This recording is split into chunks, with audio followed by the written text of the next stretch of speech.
So what you can also do is you can go ahead and change out orientation, utilize automatic cropping, and flip out videos while converting videos as well in Handbrake.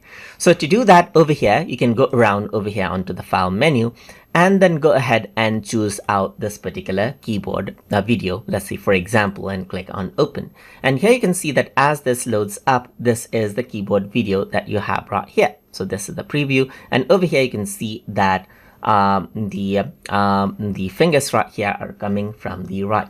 If I were to go around over here onto dimension, then I can flip this out horizontally, and then in the summary you can see that this is the end result now. If I were to go around onto dimension, I can even rotate this out to 270 degrees, let's say for example, and it rotates it out, or 90 degrees right here, and it rotates the video out. You can utilize automatic cropping, so whenever you change out resolution, it crops out the contents itself right here. You can go for manual cropping by going into custom and leave it to automatic, and depending on the resolution, it'll trim out the parts automatically.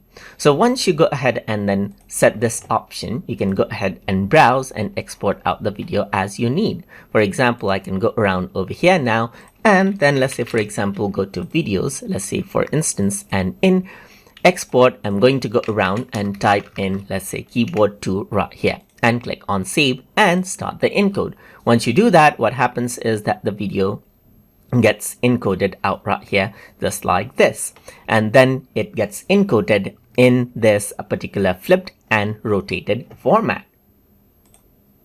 So if you were to go around onto this folder, this is what you see. So this is the keyboard 2 file right here. And if I were to open it up now, then you see that this is the rotated and flipped video, just like that. And that is how you can change the orientation, use automatic cropping, and then flip out videos as necessary inside of Handbrake. So I hope you guys learned something as always.